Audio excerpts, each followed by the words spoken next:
Shalom, selamat pagi Bapak Ibu yang kekasih di dalam Tuhan.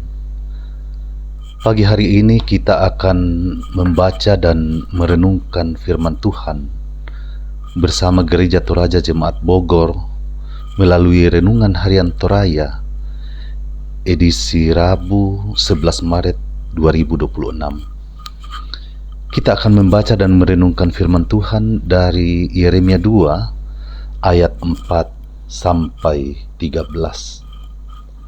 Sebelum kita mendengarkan firman Tuhan, mari kita berdoa. Bapa di surga, kami mengucap syukur atas kasih setiamu yang selalu nyata di dalam kehidupan kami. Napas kehidupan dan hari baru Engkau berkati lagi bagi kami pagi hari ini. Dan sebelum kami melaksanakan aktivitas kami hari ini, kami akan membaca dan merenungkan firman-Mu. Berbicaralah kepada kami ya Tuhan. Kami siap mendengarkan dan merenungkannya. Di dalam Kristus Yesus kami berdoa. Firman Tuhan dari Yeremia 2 ayat 4 sampai ayatnya yang ke-13. Dengarkanlah firman Tuhan, hai keturunan Yakub, hai segala kaum keluarga keturunan Israel. Beginilah firman Tuhan.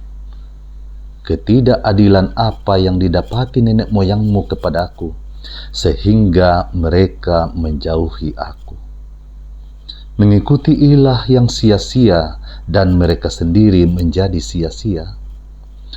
Mereka tidak lagi bertanya, di manakah Tuhan yang menuntun kita keluar dari tanah Mesir, yang memimpin kita di padang gurun, di tanah yang tandus dan berlekak-lekuk, di tanah yang sangat kering dan gelap, di tanah yang tidak dilintasi orang dan tidak dihuni manusia. Aku membawa kamu ke tanah yang subur untuk menikmati buahnya dan segala yang baik darinya. Akan tetapi, segera setelah kamu masuk, kamu menajiskan tanahku, tanah milikku. Tanah milikku telah kamu buat menjadi hal yang menjijikkan. Para imam tidak lagi bertanya, di manakah Tuhan? Orang-orang yang menjalankan hukum tidak mengenal aku lagi. Dan para gembala memberontak terhadap aku. Para nabi bernubuat demi Baal. Mereka mengikuti ilah-ilah yang tidak berguna. Sebab itu, aku akan berperkara lagi dengan kamu. Demikianlah firman Tuhan. Dan dengan anak cucumu, aku akan berperkara juga. Menyeberanglah saja ke pulau-pulau orang Kitim, dan lihatlah, utuslah orang ke Kedar, dan perhatikanlah dengan sungguh-sungguh. Lihat, apakah pernah terjadi apa yang terjadi yang seperti ini. Pernahkah suatu bangsa menukar ilahnya pada ilah itu bukan Allah?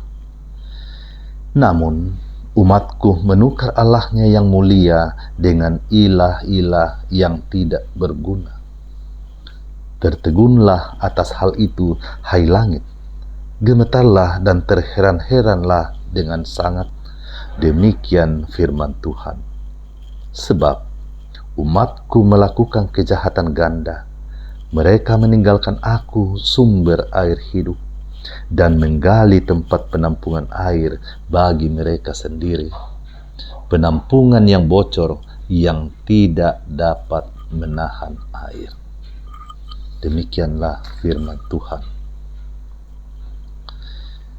Dari perikop pembacaan kita diberi suatu tema ketika Tuhan kecewa.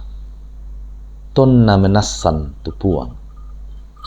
Saudara-saudara yang kekasih dalam Tuhan, tidak dapat dipungkiri ada saatnya kita menyaksikan atau mengalami kebaikan dibalas dengan tutur kata atau perilaku yang tidak hormat. Semua ini pernah dialami oleh orang yang kudus yang mengabdikan dan menghidupi kebaikan di dalam dunia. Bukankah kepahitan dan kekecewaan akan sangat terasa di dalam momen seperti itu? Ya, demikianlah kenyataannya, dan Tuhan pun juga merasakan hal yang demikian. Bacaan hari ini dipenuhi dengan perasaan kecewa Tuhan kepada orang Israel. Tidak ada ilah-ilah dari bangsa lain yang sanggup menyamai kasih dan kuasa Tuhan. Betapa tidak. Semuanya adalah benda mati, sedangkan Tuhan adalah sumber air kehidupan. Artinya, Dialah yang memberikan hidup sebagai anugerah kepada manusia. Dan tidak hanya itu saja, orang Israel bahkan dibebaskan dari Mesir dengan segala tanda mujizat, dan mereka menikmati buah kebaikan Tuhan di tanah Kanaan. Seiring berjalannya waktu, mereka melupakan Tuhan dan menukar kepercayaan kepada ilah-ilah lain.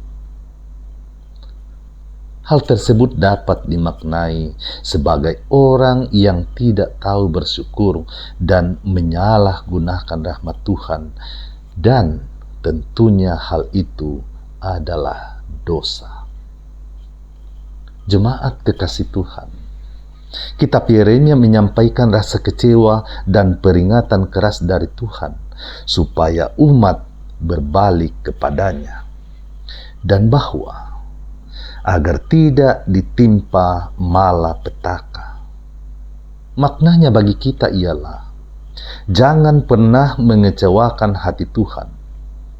Syukurilah rahmat Tuhan yang selalu memberi kita kehidupan.